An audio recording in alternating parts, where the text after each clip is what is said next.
Okay, thank y'all for being here, and we expect maybe a few more people will come in, and we especially thank our guests today. So this is Coordinated Community Response. We started during COVID when we met weekly and had to try to keep up, and we've continued doing that. We do Tennessee and Virginia things of interest, particularly focused on poverty and housing and some of the issues that come with working in the field of trying to help transition people out of poverty or help people maintain when they are in poverty. So I'm Margaret Firerobin, and I do Family Promise of Bristol and Appalachian Promise. We partner to do this program. Appalachian Promise is children, youth, and families, and Family Promise is specifically housing with offering wraparound services, getting people ready for housing, trying to refer them when we don't have money, which now is more frequently than it was a couple of years ago. Anyway, so I want to welcome everybody, and the format we have is to have a program, and we're excited today, and then we'll do some networking. Also, in a few minutes, if y'all want to start putting your info in the chat, but maybe wait another minute or two, because when you come in, you only see what comes after that. I did send out the chat finally for the last one. Sometimes I get behind and don't do that, but it's a nice list with everybody's contact information. And also, if you ever need anybody's contact information, I probably have most everybody who attends for that information if you need it. So today, I want to welcome a program on AmeriCorps. Family Promise is one of the placement. We're fortunate enough for one of the placement sites. And so we work with Connor on that. And Virginia, we checked to see who might be able to fill us in on Virginia. And we got Analise Gammel, who we're thrilled to have. She responded quickly and was able to make this meeting. We're so excited. So, and again, we like to do Virginia and Tennessee. So we're going to learn more. All of us are going to learn about Virginia. So with that, Analise, if you want to get, and it is being recorded, we do have a YouTube channel that was linked in the last email. So if you want to look at past programs or share this link with anybody, please do so once I get that out to share. And if you need it before I get it out, let me know and I'll get it to you sooner. So, okay, Analise, welcome. We're so glad to see you and have you with us today. It's always like finding my mute button is the first task. So thank you all so much for being here, and thank you, Margaret, for having me. It's just a real treat to be with you all and getting to share a little bit about AmeriCorps, and hopefully what I share will kind of apply to you no matter where you sit across the Virginia-Tennessee line, but definitely am here to share a little bit more too about how you can get connected in Virginia. I'm going to kind of do a couple of disclaimers. I talk really fast when I get excited, and I get really excited about AmeriCorps. And so I'm going to do my best to keep it slow and on a Friday pace. But if I skip by something too fast, feel free to just throw it in the chat, let me know, and I'm happy to go back, or we can, chat in question and answers at the end. But I'm going to talk a little bit about kind of what AmeriCorps is, what it looks like as far as like showing up in your community, and then how to get connected with a local AmeriCorps program. So let's go ahead and dive in. Like Margaret mentioned, I work for an organization called Serve Virginia. We're what's known as a state service commission. So if you're familiar with Serve Virginia or Volunteer Tennessee, those are your two state service commissions in this area. We really help promote AmeriCorps and provide volunteerism and service resources and support across both the Commonwealth of Virginia and the state of Tennessee. And so we're really excited to help you as nonprofit organizations figure out ways to help increase your capacity through service and by engaging volunteers. We're going to talk about AmeriCorps today, but both Serve Virginia and Volunteer Tennessee, I know, do more than just AmeriCorps. And so if you're interested in working with volunteers, service learning, anything like that, feel free to reach out to either me or Volunteer Tennessee, and we would be happy to chat with you about how we might be able to benefit you and your organization. Here in Virginia, we specifically work with both AmeriCorps, our Virginia Service Foundation, which is a 501c3 nonprofit, our Governor's Advisory Board, and the Virginia Department of Social Services to really figure out ways that service and volunteerism can help meet critical community needs. So now kind of focusing a little bit more on that AmeriCorps piece. So AmeriCorps is a big, big project, big program. It's a federal agency that really is kind of the key way that Americans are able to get involved in what we call national service opportunities, which is really just a fancy way of saying it's a great kind of tool to use to engage more folks in service to their communities. AmeriCorps is sort of the umbrella term. It's the name of the agency, but then how AmeriCorps volunteers show up in your community are going to be through a couple of what we call streams of service. And so these are different kinds of AmeriCorps programs that engage people in a little bit of different ways and support organizations a little bit differently to help meet a wide variety of critical community needs, engage people in different opportunities. And so we're going to go kind of program by program so you have a better sense of what kind of AmeriCorps opportunities are out there, how it might fit the needs of your organization, and kind of what this can look like in your community from like a practical standpoint. So just to give you an overview, kind of the first like lines that we'll use to cut across to narrow things down, we've got AmeriCorps that engages 18 and up. So this is any individual 18 and up, 17 with parental permission that wants to get involved in their community. And we'll talk about what that looks like. There's also a branch called AmeriCorps Seniors, and this is specifically engaging folks 55 and up in making service their second act is kind of the tagline. These are opportunities that are specifically designed for older adults to help out and engage in their communities in a couple of key ways. AmeriCorps funding also supports civic engagement research and state service commissions, which happy to talk to you more about, but probably affects you less. So we'll kind of put that to the side. But wanted to make sure that you knew that that was kind of a piece of the AmeriCorps pie. All together, just in the state of Virginia or the Commonwealth of Virginia, over $23.8 million comes into the state for AmeriCorps programs. So it's a big resource that we want to make sure is leveraged and supporting organizations like yours on the ground. So let's start peeling apart a couple of these AmeriCorps options. So we talked about AmeriCorps and AmeriCorps Seniors. AmeriCorps doesn't have an upper age limit, so anybody is welcome to join AmeriCorps. And there are 3 different ways you can join an AmeriCorps program. There's AmeriCorps NCCC, which stands for National Civilian and Community Corps. This is if your community or your organization has a short-term need. So you're thinking, I need help, right? I'm like, I need to engage more community members in helping my organization do what we do best. And we have a short-term need that just needs like able bodies, right? My dad would say strong back, weak minds, right? Just needs like hands on the ground, boots, digging things. And so that's where AmeriCorps NCCC can be really helpful. These are teams of people that come in. They're between the ages of 18 to 26. They are trained in kind of some, easy, I say basic construction skills, and they work with organizations to complete projects on 3 to 6 week kind of stints that they travel around the country to go do. And so we can talk more about this. There's an NCCC team currently in Blacksburg that's working with the New River Conservancy on doing some projects around at-risk ecosystems and protecting the water resource there of the New River. So really exciting opportunity, but again, especially if you've got a short-term need. The other thing I wanted to call out here was after Hurricane Helene, we had some AmeriCorps NCCC teams that were especially in Southwest Virginia focusing on recovery activities. So that's another option if you're thinking about how could this work for your organization. Short-term disaster relief, kind of outdoor projects is really great for them. They also help with like VITA tax prep. And so these folks can be really helpful in that regard. You don't have to recruit them because this is a team that comes in kind of pre-formed and you're just putting them to work for 3 to 6 weeks at a time. The next AmeriCorps program that we'll talk about is called AmeriCorps State and National. And I know Connor will give you a great example of what this can look like, so I won't spend too much time here. But this is engaging folks in your community that are 18 and up in what we call direct service. So this is like doing the thing out in communities. If your organization works with kids, this could be AmeriCorps members serving as tutors, mentors, providing, academic enrichment activities. This could be working with parents on financial literacy classes. We have members that are doing environmental stewardship projects, building trails and local parks, things like that.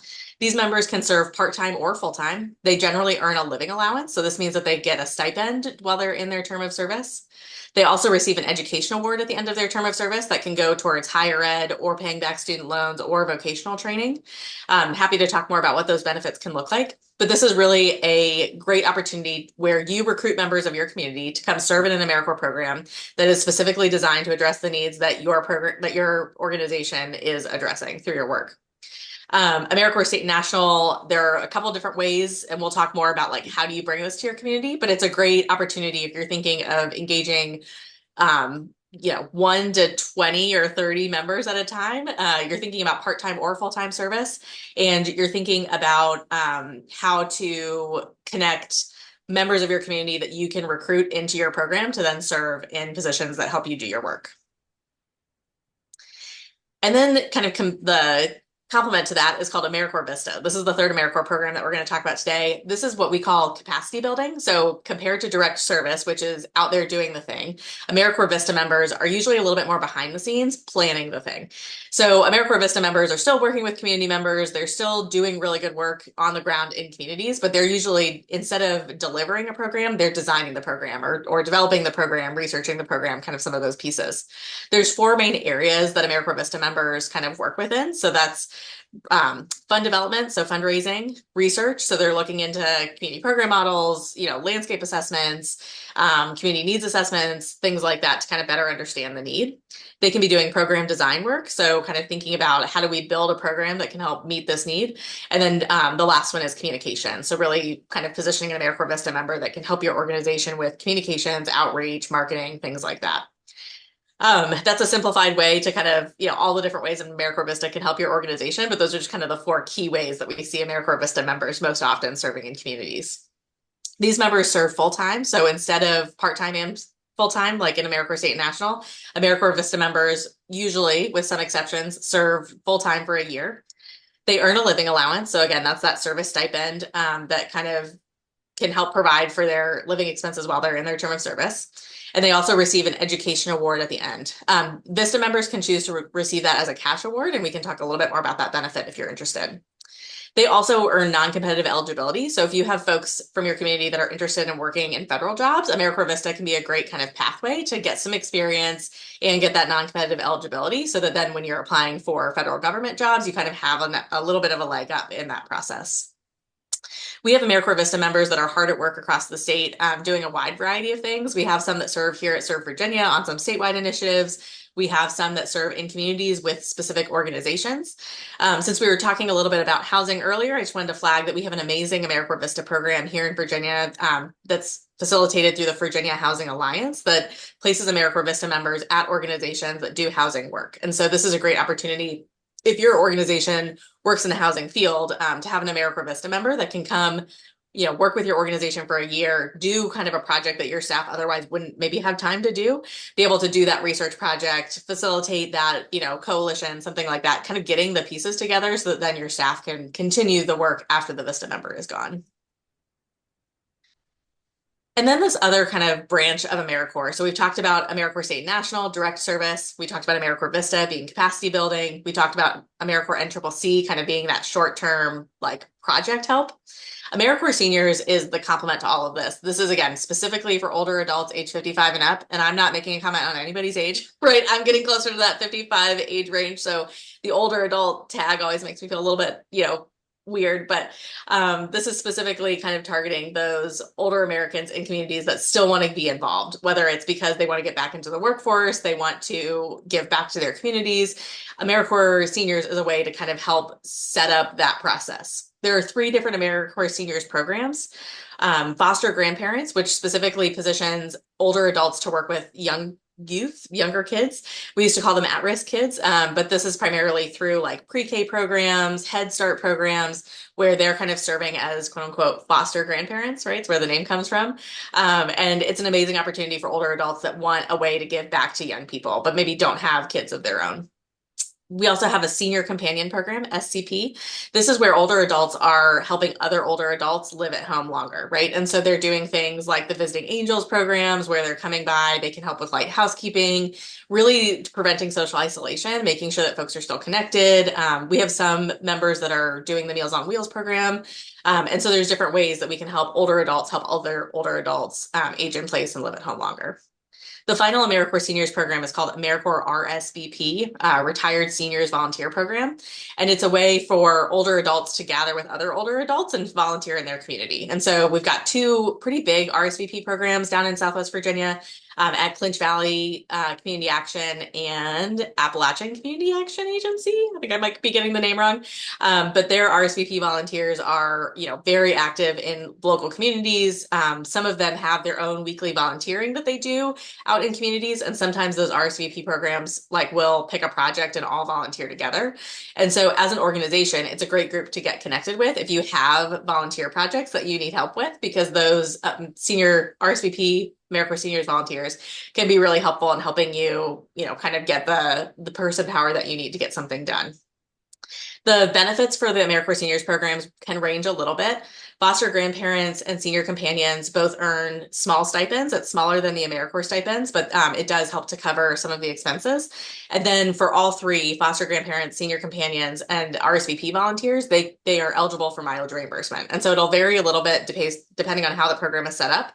But there are some supports in there to help older volunteers kind of overcome some of the barriers that might prevent them from volunteering. So if they can't afford to get there, they don't have transportation, RSVP programs will offer resources to be able to help kind of facilitate that opportunity for those folks.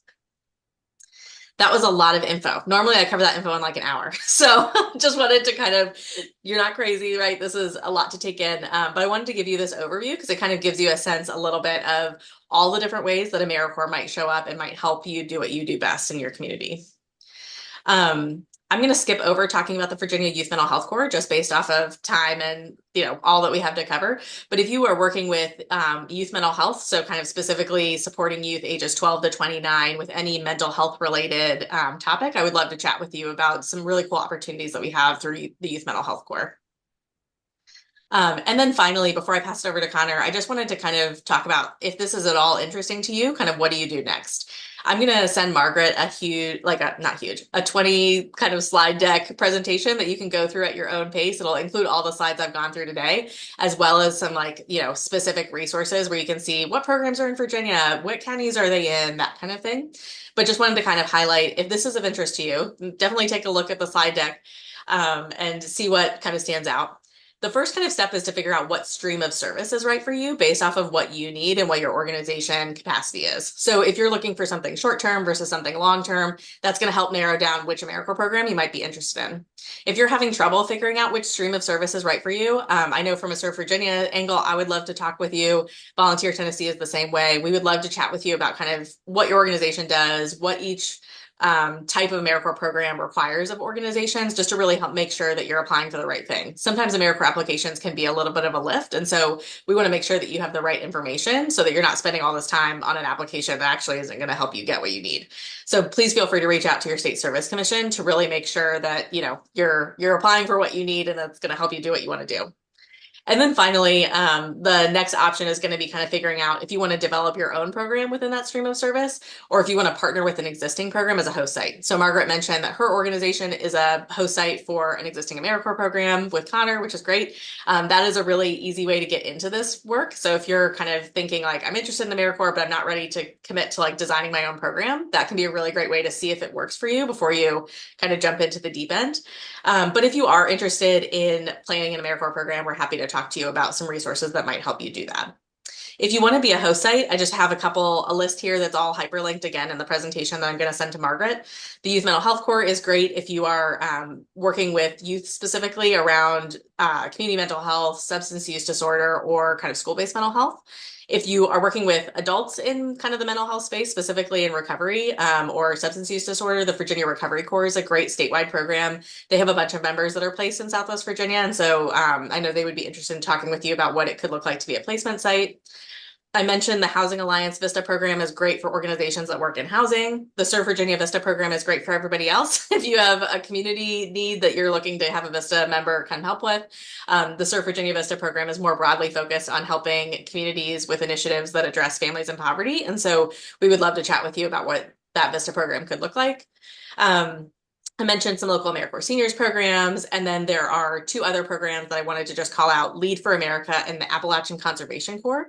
Those are both open to Tennessee and Virginia. So if you're interested, those are great options for community development and environmental stewardship, respectively, to bring some AmeriCorps members to your community. And so, again, happy to talk more about this, but I think that the best way to understand AmeriCorps is to see it in action. So I'm going to pass it over to Connor, who can share a little bit more about what this looks like on the ground. And before Connor starts, just, oh my gosh, thank you. And Yeah. that's, whew, yes, lots and lots of information. And we'll have some questions for both of y'all when Connor finishes. So sounds great. Thank you. Okay, Yeah, guys, Connor. I just want you all to know that was an extremely well done, like short presentation on AmeriCorps. I couldn't have Talk done all day. that more. I couldn't have done that or known anybody really that would have done that in that time frame with that level of detail. So you guys, you got lucky today with that. Um, Thank you, Annalise. That was great. My name's Connor McClellan. I work at the Appalachian Regional Coalition on Homelessness. I'm based in Johnson City, Tennessee. And we operate an AmeriCorps state and national program through the Service Commission in Tennessee, Volunteer Tennessee. Give me 1 second here. I'm going to share up. I'm going to be using a presentation that I used at the beginning of the year when we presented to the continuum of care here in our region to talk about like our program and get people interested in joining. Give me 1 second here. I'm going to share. There we go. And we're going to put this into presentation mode.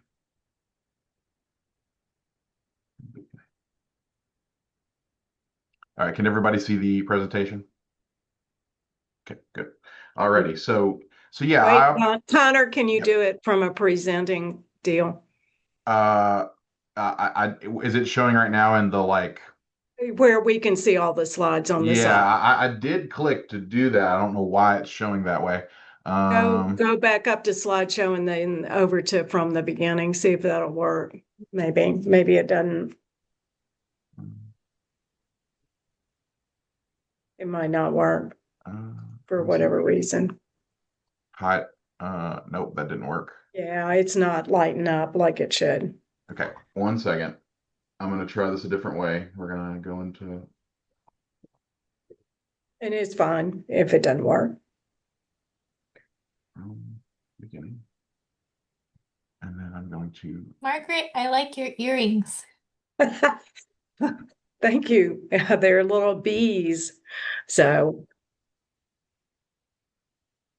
How about this? What's this showing now? Is this showing just the presentation? yes. Okay, all right, good deal. So I'm going to. So again, Connor McClellan to work with the Appalachian Regional Coalition on Homelessness. Our AmeriCorps program is known as the Housing First Service Corps. Like I said, this presentation was from the beginning of the year. We're currently operating in the 25-26 program year. And I guess where I want to start is sort of talking about like what we do here in my region. And so again, with AmeriCorps, like she said, there's these different branches. We're in a state and national, and particularly we're a state program, which means we can't go across borders. Our program is in Tennessee only. So we do operate mostly in Northeast Tennessee, including Bristol, Tennessee, the Tri-Cities area, Knoxville, and we actually have also extended into significantly into Chattanooga and further into like Middle Tennessee for our program. If you don't know, as many of you probably know about Arch, if you're based in Tennessee or even just being in the Bristol area, Arch is a nonprofit that focuses on providing housing assistance, and we're also the lead agency for the Continuum of Care program in Tennessee, which is a little bit different than it is in Virginia, I know. So that for some of you that in Tennessee, this Continuum of Care sort of system is developed into regional sections, and in Virginia, I know it's like a balance of state, and I know there's regional leads, but it's a little bit different, and so that does make a difference. But in our case, there are multiple different lead agencies running smaller continuum of cares throughout Tennessee. So that's what Arch does, and initially our program was developed to support different homeless service providers in our continuum of care, but we are spreading now beyond that. So like Annalise covered, AmeriCorps is a federal agency for national service and volunteerism, made up of different branches. Like she covered, we're state and national, particularly state. Volunteer Tennessee is the pass-through agency which we apply to get funding through. AmeriCorps members in our program complete one-year terms of service, either full-time or half-time. We don't generally do any of the smaller terms. It's either the 1,700-hour contract or the 900-hour contract. And members can serve. Some of this information is a little bit like there can be some caveats, but generally speaking, in our Corps, members are serving about 4 years if they decide to go that far. As time goes on, I've been weighing different ways of how we're going to approach term limits and things like that. But generally speaking, 4 years especially if you do full time, is the way to go. We do also pay a living allowance, like Analise noted, and there's that education award at the end of the term. Our program started in 2017. I was not there when it started, but I started working at Arch in 2022. 2025, 2026, this current program year is our 8th year running the program with members. I'll cover a little bit of the highlights from the 24-25 year. Before the grant terminations and everything, we had placed 26 members across 13 sites in Northeast Tennessee and across the state, like I noted. We also started a new program that year with the Chattanooga Regional Homeless Coalition, which is again kind of like Arch, but in Chattanooga and in the surrounding counties, that Continuum of Care. And we piloted this project with them with a grant they applied for through HUD. It's called the Youth Homeless Systems Improvement Grant, where we provided AmeriCorps members to them and place them with different COCs where they would run what's called youth action boards, which are essentially like it's hard to describe exactly what they are, but they're essentially like councils of youth who are either lived experience or maybe even currently homeless that want to make a difference in how homeless services engage young people in different regions. And so we provided AmeriCorps members to Chattanooga Regional Homeless Coalition, Knoxville Office of Housing Stability, there's a COC in Cookeville that we provided members for. So there's different COCs around the state, and that was a cool pilot project we did last year, and we're continuing that this year. It'll be the last year this year because it's a 2-year sort of short-term program. In 24-25, we also implemented a new base stipend for our program. So AmeriCorps provides a certain amount of money in dollars, like in our state national programs such as ours, to provide to stipends.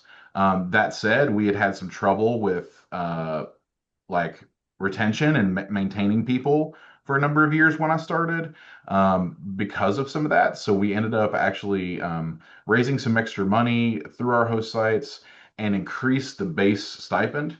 I've got a service commission here person, so I can, when I say this, I'm saying we implemented a new base stipend that provides $15 per contracted service hour. A thing to understand about AmeriCorps is it's not a wage, okay? It's a living allowance. It's paid, in our case, biweekly in exact increments. But the way that we think about paying our members, at least at my organization, is we take the amount of hours on their contract and we sort of determine a stipend that is, okay, there's this many hours that they have to complete. If we multiply that by 15, this is what we're paying. It's not an hourly wage. If somebody does 20 hours in a pay period and 40 hours in a pay period, and it's their same contract, they're still going to get paid the same. That's an important thing to note. AmeriCorps isn't traditional employment. It's national service, like Annalise covered. But we do provide that, and I think it's something that really improved our retention and made improved member like satisfaction with our program. In the years prior, we had lost numerous members at different points who had said, we just can't afford this. And in 24-25, before the grant terminations, we had enrolled and maintained every member. We hadn't lost anybody due to that. So that was a big improvement for our program. So generally, members in our Corps, like I said, Arch works with sort of coordinating homeless service providers in our continuum of care. We also provide different supportive services and financial resources to clients. But we mainly what our AmeriCorps members are engaged in, and the initial design of our program was around coordinated entry, which is doing those intakes with homeless individuals and getting them into our HMIS homeless management information system, getting them on the priority list, we're sort of at making AmeriCorps members that first point of contact in terms of getting people the resources they need. And so that was like the initial design of our program. But we also have members that perform street outreach. Our members engage in the point in time count, which any of you that are homeless service providers know about the point in time count. It's that one time a year in January generally where you go out on the street and you're kind of gauging what in that point in time does the homeless population on the street look like in your region, wherever how it's run. They also go to public events, and some of our members also help with developing public communication resources, stuff like that. We also help with supportive services. So we have members placed with food pantries. We have members placed with clothing closets. We have some members that run community kitchens where they feed people.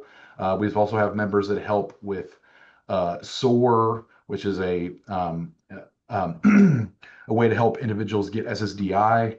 And we have some members that just help generally with referrals and process assistance in terms of getting people the things they need, whether that's access to different state and federal resources, to other nonprofits. And that's generally, that sort of referral process is usually linked with our coordinated entry process. We also focus on youth homelessness as well in this initiative that we've been doing the past couple of years, the Youth Homeless Systems Improvement and YAB boards. Since the beginning of our program, members have served at points of entry, particularly here in Northeast Tennessee, Tri-Cities area, Johnson City, Kingsport, Bristol. We've also have members in Greenville, Mountain City, and like I said, and that includes Knoxville, Chattanooga, and some other COC leads that have engaged with us as well across the state. Many members have gone on. One thing that we like about our Corps too is we hope it develops people and helps them build career skills to transition out of national service into employment. And so a lot of our members have gone on to be hired by host sites following service, particularly the hosts of our of our meeting today have done that in the past. They've hired a AmeriCorps member that after their term of service ended that had a great impact with them while they were in service. And so that's something that we hope for. Obviously resources can play a part in that, but it's still that is something that we do hope for. This is just a little picture to show like some of the different organizations we worked with in 24-25. This year we've added some other new host sites, and we've really expanded a lot in Chattanooga. We have a number of host sites in Chattanooga. Anywhere, the nice thing about our program is anywhere where there's homeless service providers that need support, our program is really like the program in Tennessee that can assist with that specific need and issue, homelessness and housing, and just anti-poverty. We're one of the main programs for that. So you can see here, Family Promise of Bristol's on here. We actually also have some members at Arch that serve under our staff and are supervised by our staff. The different COCs here at the top, COC leads, Canopy down in Greenville. We've got Helping Others in Johnson County and Mountain City. That's one of our community kitchens where they feed people every day. We've got members of Fairview Housing, stuff like that. Chat Foundation, which is another really nice organization in Chattanooga, aside from the Homeless Coalition. That's probably part of their COC that's working to assist homeless individuals in Chattanooga and surrounding area. So I want to show this just to give you guys an idea. If you're on the Tennessee side and you're interested in our program, this is sort of how we operate our program. The host site goes into an agreement with us. They do pay a host fee. But I like to look at it in terms of like, what is the host site investing and what are the members that you're recruiting getting out of that? You can see here, we charge for a full-time 1,700-hour member. We charge $17,000 in host fees for the whole year. That's for the entire year. And for that, the member gets a $25,500 stipend divided into 26 pay periods. If they complete their term successfully, they get a $7,295 education award. And then the $600 insurance thing you're seeing here, essentially for our full-time members, we do a reimbursement for members that enroll in Marketplace health insurance. So that allows us to support, members. In general, we do about, I think it's like 60, if off the top of my head here, $60 a month reimbursement for like a silver or a gold plan. If they do a bronze plan with the affordable with the Marketplace, then we will pay it 100%. But in general, if somebody opts for silver or gold to get a little bit better coverage, they can look at getting about $600 a year in health insurance reimbursement for a total value of what the member is receiving in terms of service benefits. We sort of see that as like, in my view, I see that as sort of a 100% like increase in like your investment. You're like doubling your money essentially, right? Um, and the same thing for the halftime. We aren't able to offer health insurance reimbursement for halftime members, but we do still offer the stipend, which is at that same rate of, if you multiply 900 hours by 15, you're getting 13,500. So we do offer that. And then the education award, the Siegel Education Award that members earn is indexed to the Pell. If you recognize the $7,395 there, it's pretty much indexed to the Pell. At least that's the way it has been previously. So if you're a full-time member, you get the equivalent of a full Pell in the Siegel Education Award in terms of the monetary value. If you're a halftime member, it's half of that of the full-time award, and it's indexed like that for all the different term lengths. But generally, again, with Arch's program, the Housing First Service Corps, we just offer full-time and halftime. Though this summer we are offering a number of quarter-time positions. We had some and that's a cool initiative that we've engaged in this summer, where we're starting a new little cohort called the Summer Support Cohort for the Arch Continuum of Care, where we're actually providing member slots that are quarter time completely of no charge to member organizations of our COC. With that one, our stipend isn't at the $15 equivalent rate. It's just what's provided by AmeriCorps, because we're not supplementing it, and we're also not charging any like administrative fees. It's completely free, and we are going to get about 7 new hosts this summer that are going to get to benefit from that. It's a way for them to sort of try out our program over the summer. We're engaging college students particularly, so giving opportunities to college students over the summer, and then allowing organizations to sort of try out what our program looks like. And I'm hopeful that we will possibly be able to like implement this each year going forward. That would definitely be a new development for us, because we've largely focused on full-time and half-time for 1-year terms. But yeah, and I think that's pretty much all I wanted to talk about today in terms of like the design of our program. Like I said, our members do a plethora of activities. So if you're on the Tennessee side and you're interested, please reach out to me. We are recruiting and looking at what next year's program is going to look like starting in the fall, somewhere around August, September, based on guidance from Volunteer Tennessee on the timeline right now.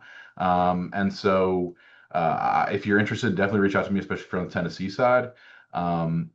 And then obviously from the Virginia side, again, Analise had some great resources there. I definitely, when Karen and Margaret reached out to me about this, I started looking on the Serve Virginia website, and I was like, I think, the Recovery Corps, and if you can correct me if I'm wrong on this, Analise, there's a lot of looks like national grantees that operate in Virginia. So they operate in multiple states. And there's some of those organizations in Virginia, like the Recovery Corps, or, I saw she mentioned the VISTA program for housing. Those are some great options for you if you're on the Virginia side.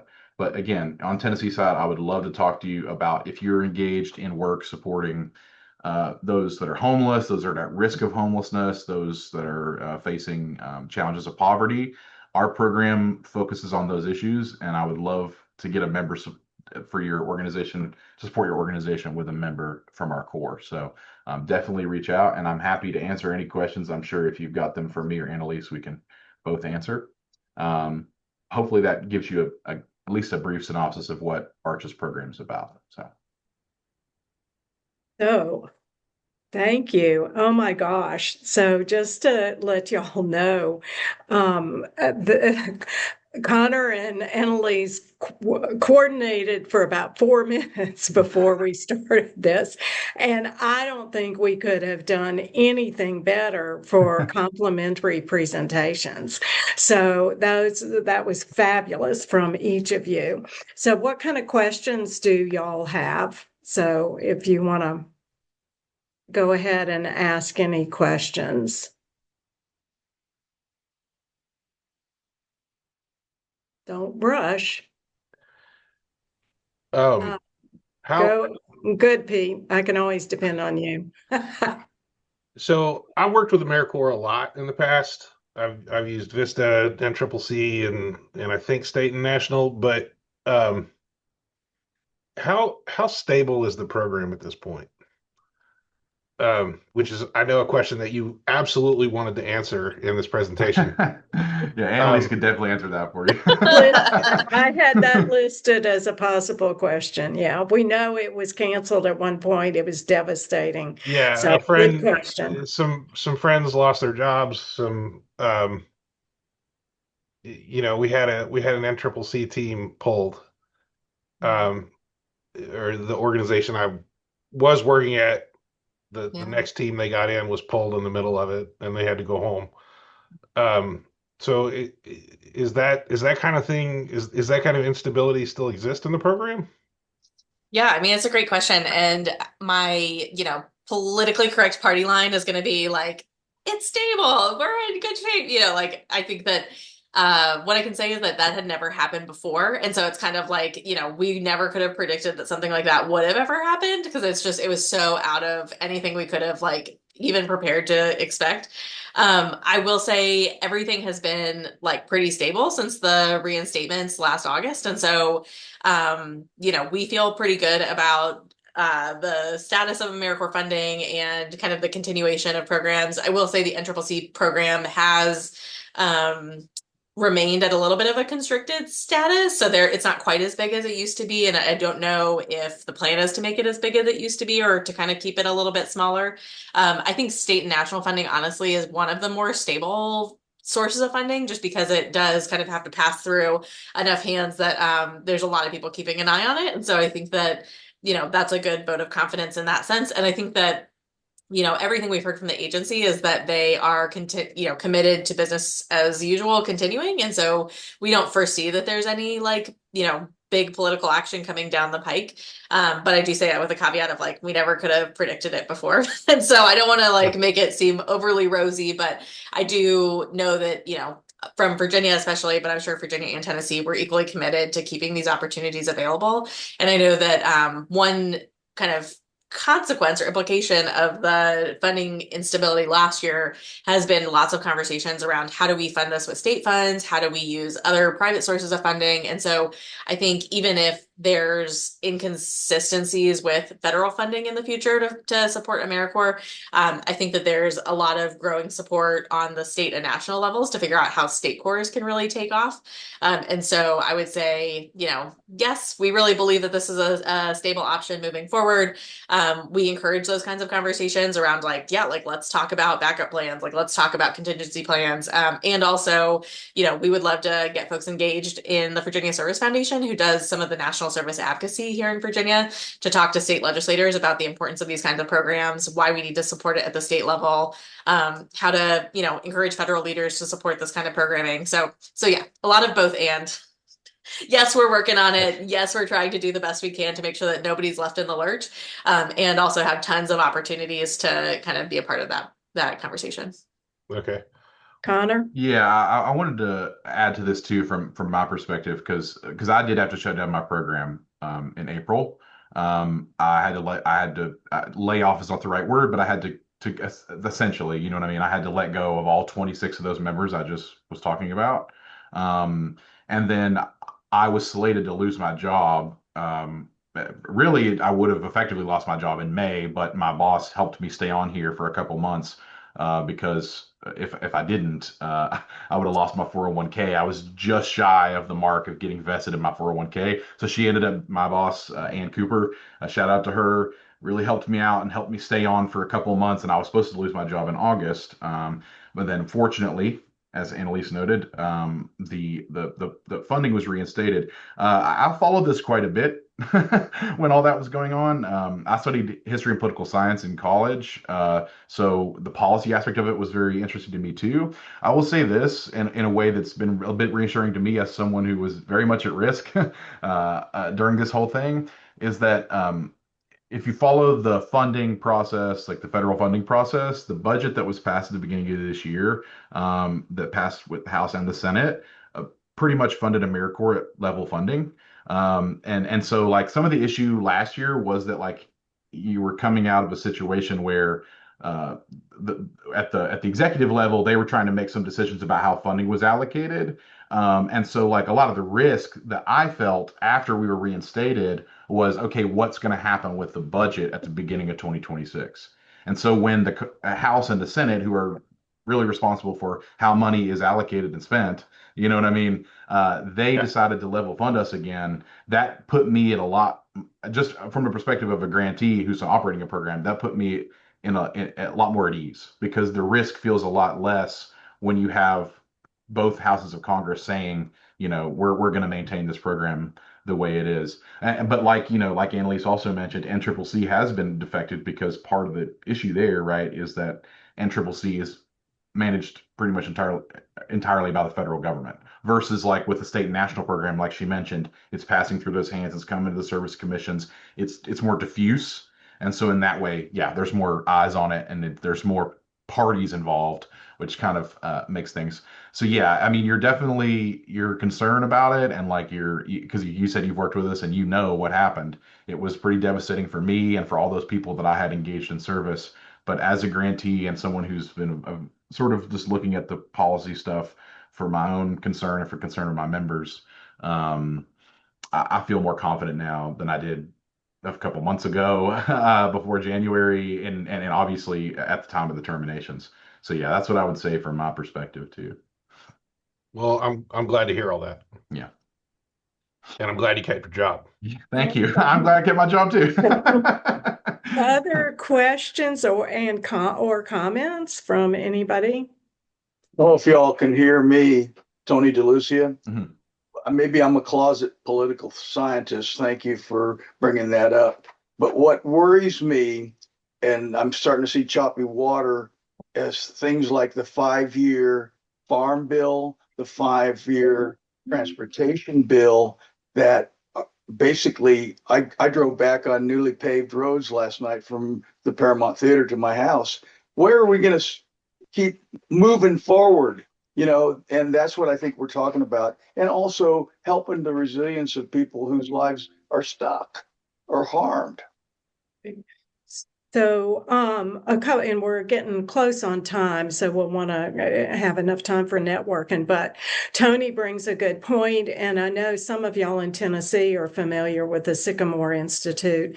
And Annalise, if you have anything that's similar, but I saw a presentation Sycamore Institute did on the Tennessee state budget, and I'll share that with this group. I'll send it out, the links, there's webinars, etc. But for Tennessee, problem is the lack of growing revenue.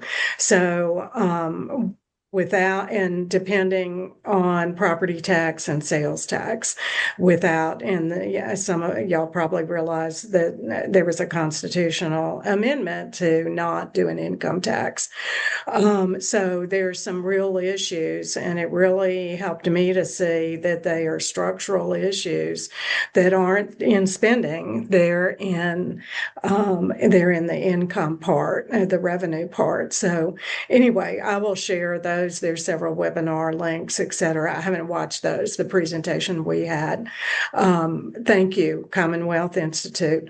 Those organizations that are nonpartisan and that help to track are extraordinarily helpful, and things that we don't pay enough attention to. And also, advocacy is critical. I know Family Promise, most of us work with individuals and put a lot of responsibility on our individuals to change their lives.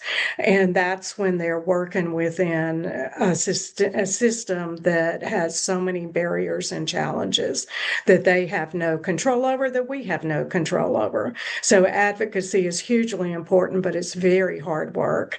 And if you talk about work that doesn't, thankless jobs or whatever, so the advocacy role frequently feels that way, as opposed to a lot of what we do. We get thanked every day from people. So anyway, we'll share this information. And Annalise, if you know of any specific budget presentations that you could share, that would be awesome too. Or if they're on the website specifically to refer us to them, that'd be fabulous. Okay, any other comments or questions? I have a quick one. Quick. All right. Where do the NCCC teams for Virginia and Tennessee come from? It's a great question. So there are three NCCC campuses across the country, one in California, Iowa, and Mississippi, I think are the three that are currently in action.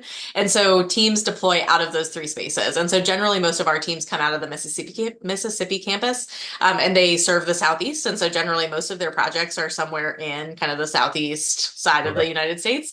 But depending on the time of year, you might get a team that, is coming out of the Pacific campus or something like that. And so where they're kind of exactly coming from can vary. And members from anywhere in the country can start their service at any of the three campuses. Each campus starts a cohort at a different time of year. So the Mississippi campus, I want to say, starts in June. And so any person in the US that wants to start in June comes to the Mississippi campus. So the team you actually have might be people from all over.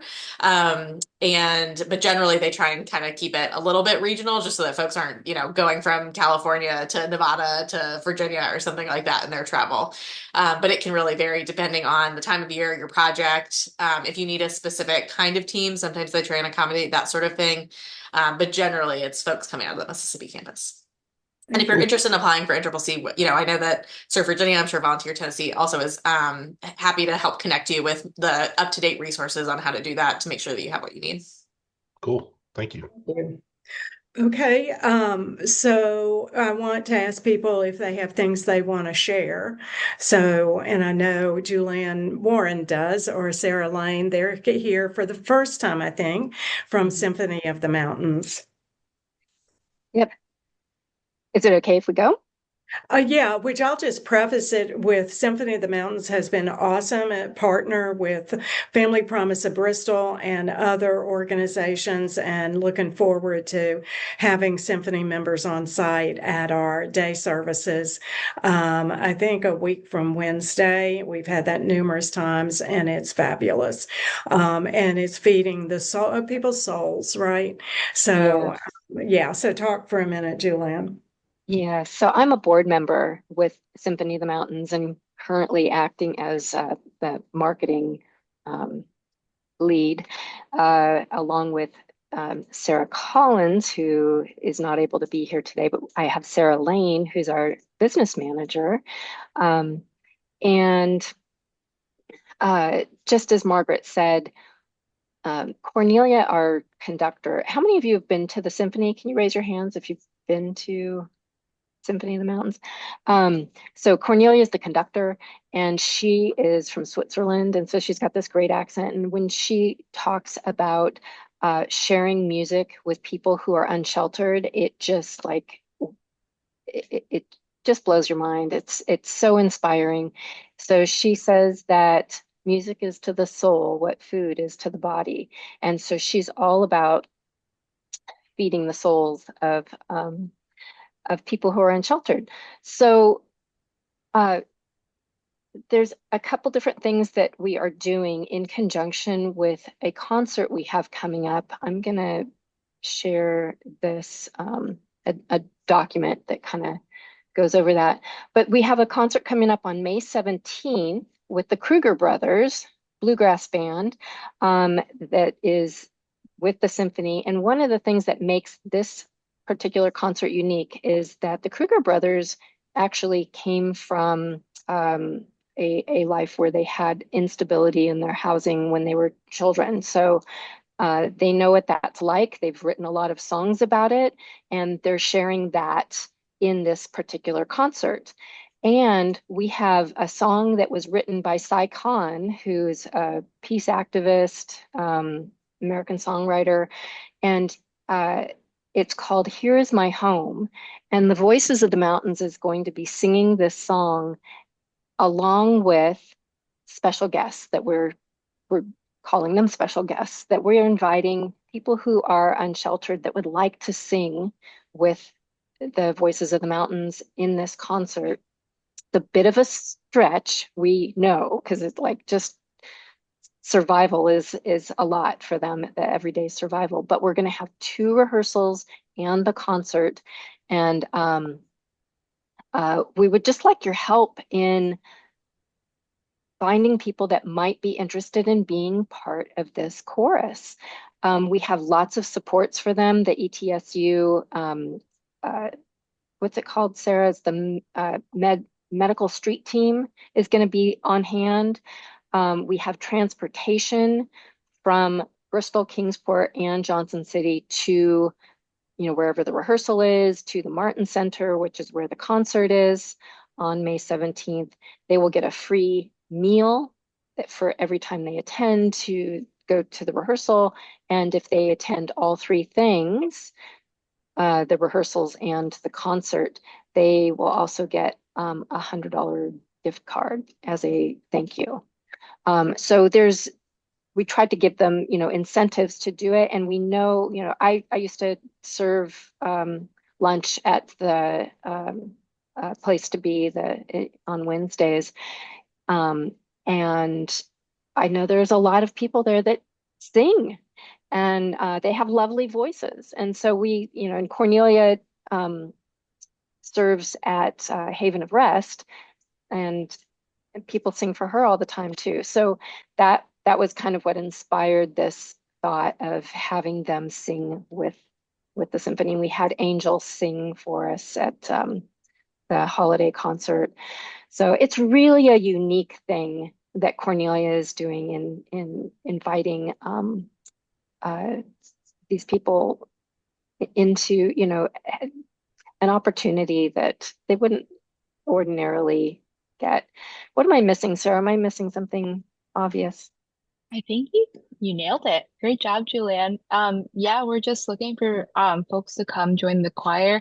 And it's really important to us that, the term unhoused, unsheltered, we want that to mean whatever that means to the person that's being affected by it. So we have some folks from the VA that have been recommended to us for the choir as well. So we're just trying to keep this very open, community oriented, and really just provide this really cool experience that shares the joy of music and helps out our special guests. So, yeah.